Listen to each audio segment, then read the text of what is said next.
Всем привет! Это мое видео распаковки, отзыв и короткий обзор микрофона Audio-Technica AT2020 USB+.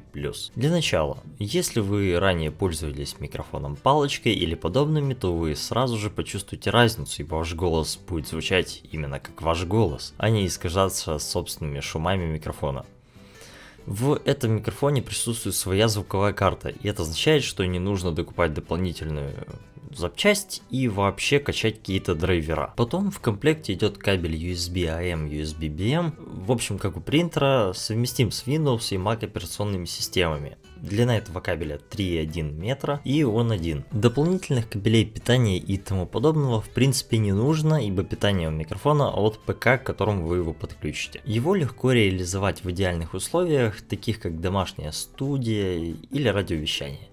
Если же хотите записывать просто на дому, как это делаю я, то желательно докупить поп-фильтр, шок-маунт или паук, его еще так называют, и какую-то другую стойку, которая будет способна поглощать мелкие вибрации стола. И да, я понимаю, что стол сам не вибрирует, это в основном из-за компьютера, который у вас будет стоять, так что вы должны это понимать. Первые две вещи, которые я вам назвал, у меня уже есть, но вот стойку я пока еще не приобрел.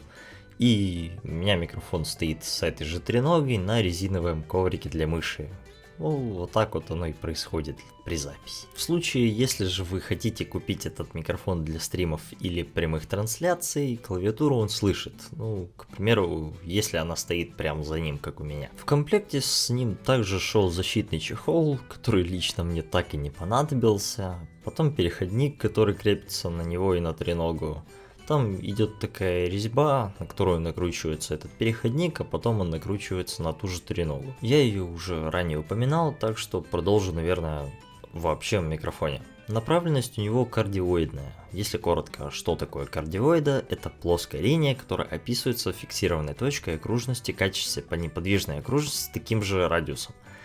В левом верхнем углу сейчас будет картинка, она небольшая, то есть вообще видео. В общем, вы видите. Потом чувствительность у него 74 дБ, вес 374 грамма, но это без всех переходников и так далее. Потом диапазон частот от 20 до 16 тысяч дБ, то есть инструменты с высокими частотами, с очень высокими частотами, которые около 20 тысяч Гц, он ловить не сможет. Но для голоса этого вполне достаточно. И последние размеры этого микрофона 162 на 52 мм. И да, еще кое-что.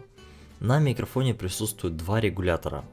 Правый регулирует звук для наушников, которые можно подключить к нему сзади в разъем мини-джек 3,5 мм. А вот левый, честно говоря, я не знаю, что он регулирует. Кто об этом знает, пожалуйста, пишите в комментариях, может это что-то полезное, а я этим не пользуюсь. Да и другим, думаю, не помешало бы это знать. Это все, что я уже вытащил из информации и рассказал про этот микрофон. Благодарю за просмотр, ставьте лайки, кому понравилось это видео, дизлайки, кому нет, и подписывайтесь на канал. С вами был Гарри, и до следующего видео.